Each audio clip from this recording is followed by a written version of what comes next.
성경의 마지막 책인 요한계시록은 여러 가지 상징적인 언어로 기록됐기에 어떻게 해석하느냐에 따라 전혀 다른 책이 됩니다.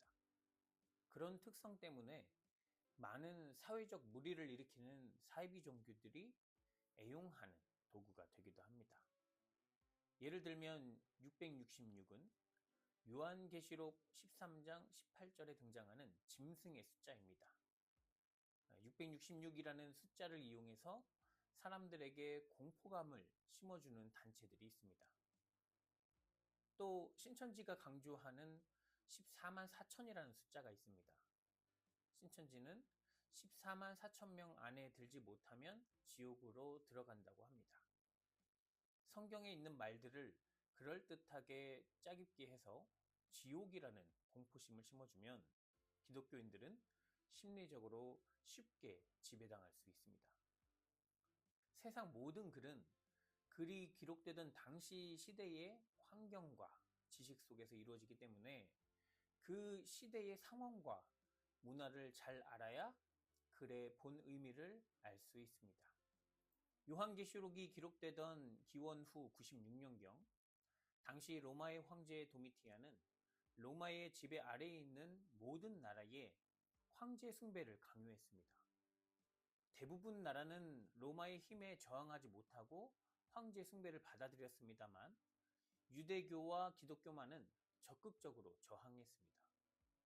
그 대가로 그리스도인들은 일자리를 잃고 감옥에 갇히며 사형을 당하기도 합니다. 기독교 신앙에 회의감이 차오를 때 요한은 그리스도인들에게 위로의 편지를 씁니다.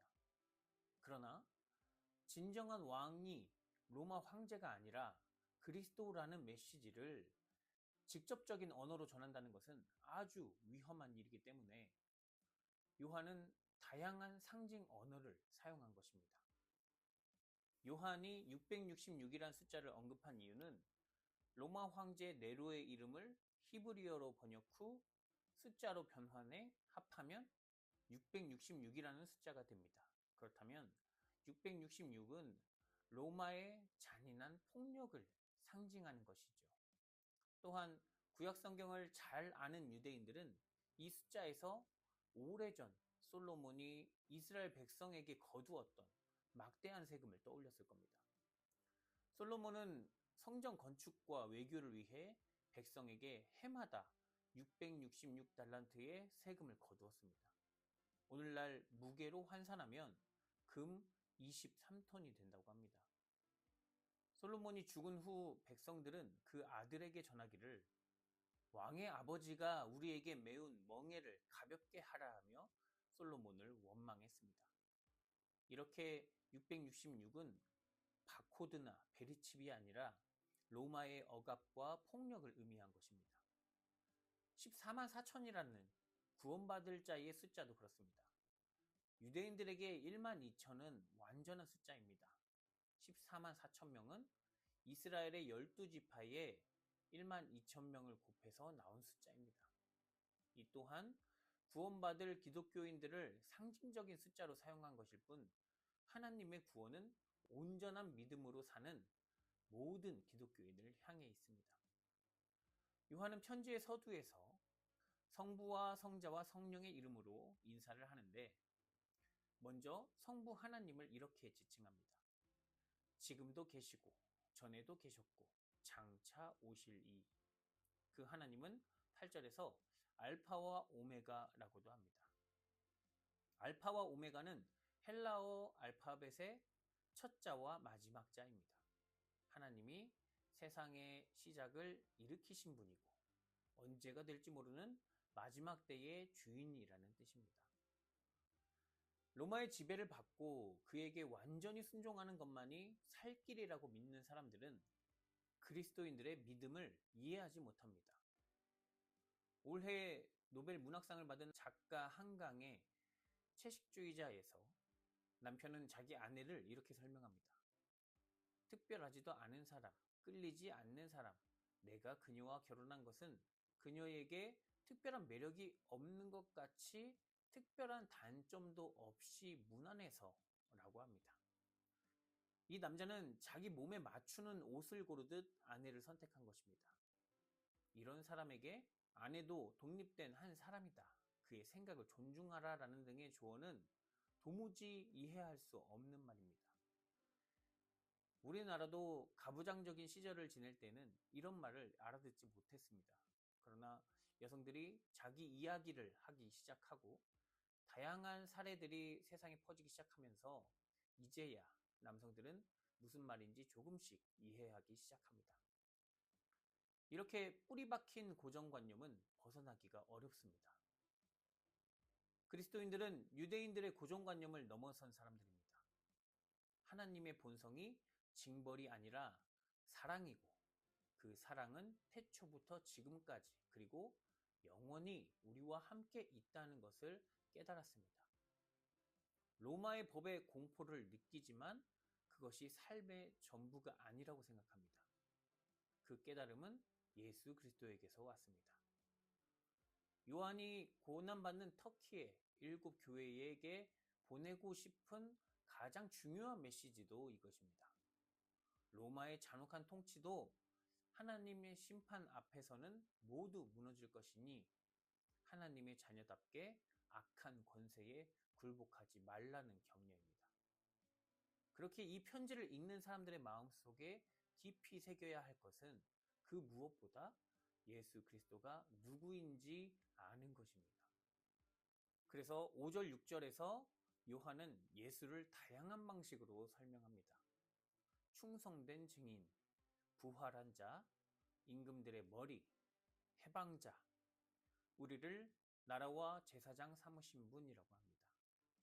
이를 풀어서 설명해 보겠습니다.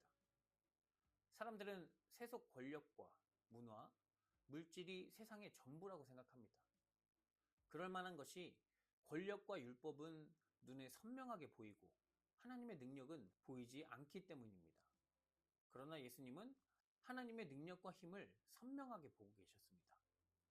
그렇기에 율법주의자들의 위선을 비판했고 죄인들의 처지를 불쌍히 여겼습니다. 성별이나 국가, 전통과 율법에 얽매이지 않고 생명 자체를 사랑하시는 분이었습니다. 하나님의 마음이 거기에 있다는 것을 선명하게 보고 계셨기 때문에 그런 말과 태도가 나올 수 있었고 그 믿음은 자기 목숨을 바쳐야 할 상황에도 돌아서지 않았습니다. 그렇기에 그리스도인들은 그가 하나님의 신실한 증인이라고 고백했습니다. 그가 하나님의 신실한 증인이라는 고백은 그의 부활을 경험한 사람들만이 할 수 있습니다. 큰 인기와 대중의 지지를 받는 예수가 스스로 예루살렘으로 들어가 허무하게 십자가에 못 박힌 사건은 사람들에게 어리석은 일로 보일 수밖에 없습니다. 그러나 예수의 가르침을 듣고 그의 말과 행위와 사람에게서 경험할 수 없는 사랑을 느낀 사람들은 그가 죽은 것이 아니라 영원하신 하나님 우편에 앉아 있음을 보았습니다.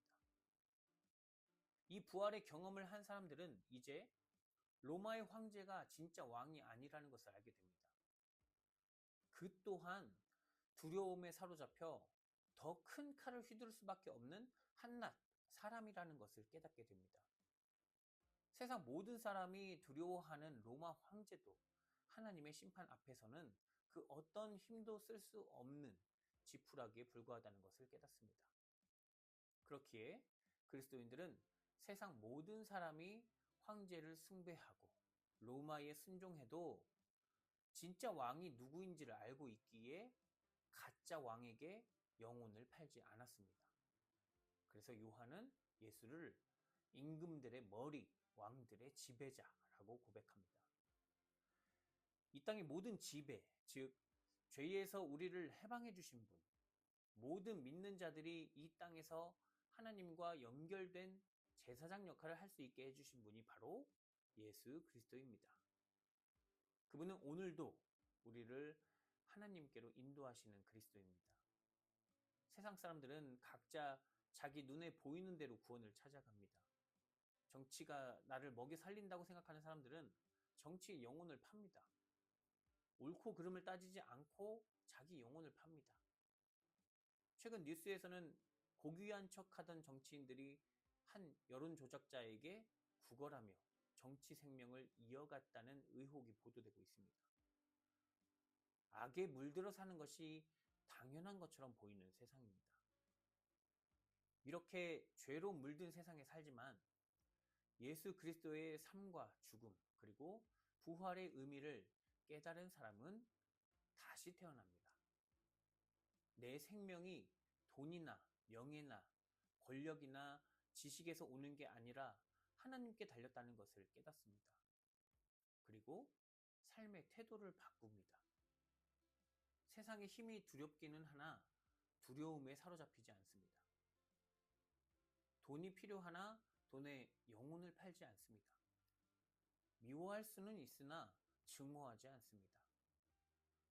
살아계신 하나님이 지금 우리와 함께 계시다는 것을 믿기 때문입니다. 사랑하는 성도 여러분, 요한의 말처럼 알파와 오메가이신 하나님이 지금 우리와 함께 계십니다.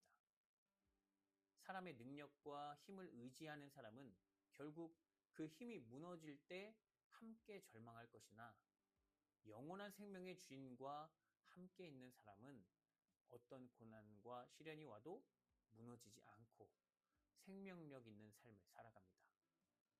이 세상의 마지막 날에 다시 오셔서 만물을 새롭게 하실 주님을 기대하며 고단한 일상에서 완전한 평화를 누리는 주의 자녀가 되기를 기원합니다.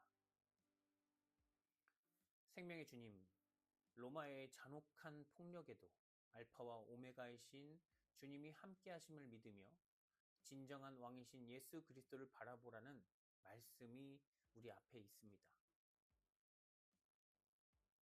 세상 사람들이 따르는 힘과 돈과 물질이 우리를 유혹한다고 할지라도 예수 그리스도의 마음으로 우리에게는 일용할 양식이면 족하다 결단하며 악의 길을 등지고 생명의 길로 들어서는 영혼의 자유를 누리는 은혜 가득한 자녀들이 되게 하시옵소서. 예수 그리스도의 이름으로 기도드립니다. 아멘.